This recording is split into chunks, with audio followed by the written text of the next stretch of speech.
manne quotidienne aujourd'hui, 22 juin 2023. Thème: Dieu jugera tous les malfaiteurs. Dieu jugera tous les malfaiteurs, tous les iniquités. Prions. Père, merci pour encore cette parole. Aujourd'hui, tu veux nous parler. Seigneur, parle à nous et aide-nous à l'entendre et faire en pratique ce que tu veux que nous fassions. Seigneur, nous pouvons te glorifier, car à la fin, l'honneur et la gloire te soient donnés au nom de Jésus. Merci Seigneur, car tu nous as exaucés. Au nom précieux de Jésus, nous avons prié. Amen. Jérémie chapitre 22, nous allons à partir du verset 12. Jérémie chapitre 22, nous allons à partir du verset 12.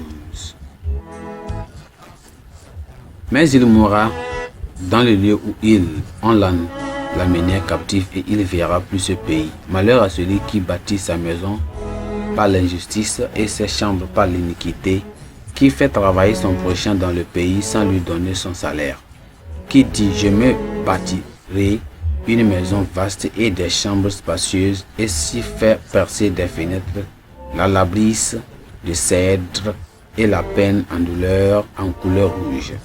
Et est-ce que tu règnes parce que tu as de la passion pour le cèdre?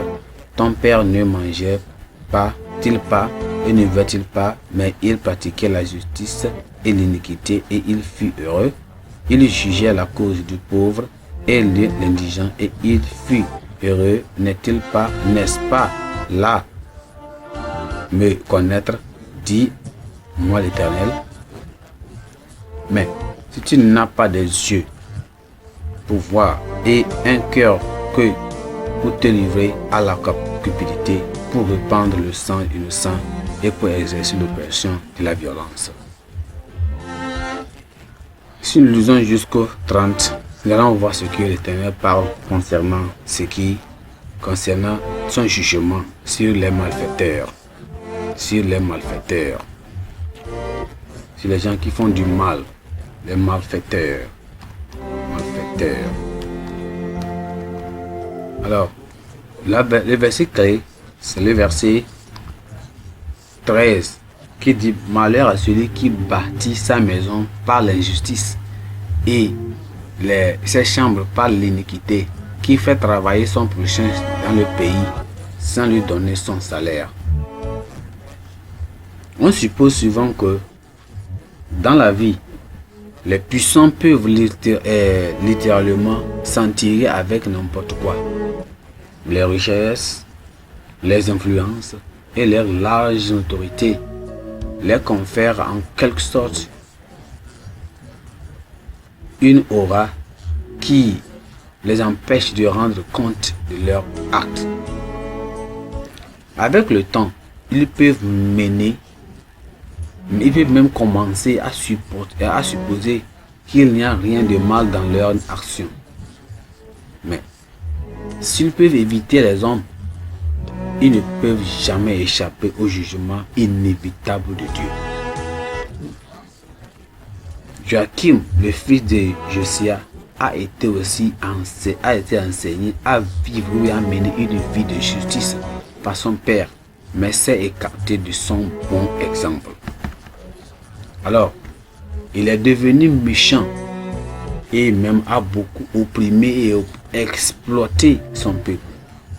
Il n'était pas disposé à les payer pour leur travail, mais aussi il a insisté pour utiliser leurs compétences, même utiliser leur talent et même utiliser leur temps pour se construire un magnifique édifice. Mais pour le punir d'avoir trompé et opprimé son peuple, Dieu a décrété, Dieu a décidé, Dieu a fait dire qu'il va mourir sans deuil et qu'il sera enterré comme un chien, comme un paria. Et parce que son fils, Jéconia, a constitué sur cette race, lui aussi a été rejeté par Dieu. Alors que nous voyons, on voit que le Seigneur a aussi abandonné à ses ennemis qui en voulaient à sa vie.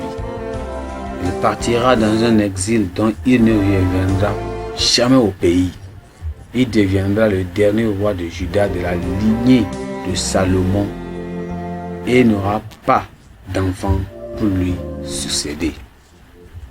Alors qu'est-ce que nous voyons ici dans notre texte? On voit quoi? Que nous ne devons jamais hériter de la foi de nos parents.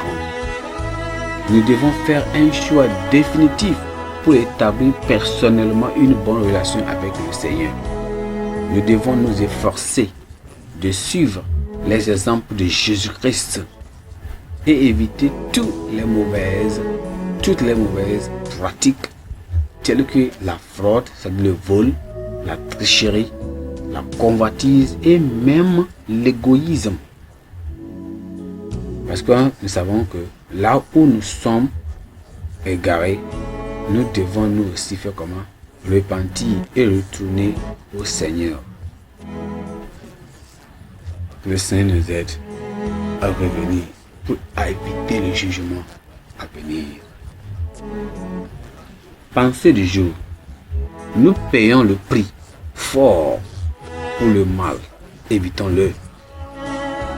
Nous payons le prix fort pour le mal.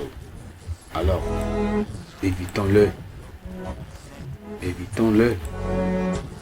Évitons ce mal. La Bible en un nom. Ezra chapitre 1. Ezra chapitre 1. Chapitre 2. Chapitre 3. Amen. Père, nous te bénissons. Te glorifions encore pour cet amour que tu as versé vers nous. Nous prions, Seigneur, ta parole est venue. Aide-nous, Seigneur, à échapper au jugement. Seigneur, aide-nous à marcher sur ta parole. Seigneur, nous prions que nous n'allons pas, Seigneur, notre voyage ne va pas s'arrêter à mi-voie. Nous allons aller jusqu'à la fin, quelles que soient les difficultés, quels que soient les problèmes. Nous n'allons pas succomber aux tentations du diable. Que Seigneur, nous n'allons pas faire ce que nos parents ont fait. Mais seulement on va te suivre. Avoir seulement que foi en toi et toi seul. Et avoir foi en Jésus-Christ et lui et seul, c'est le frère et encore. Seigneur, merci car nous savons.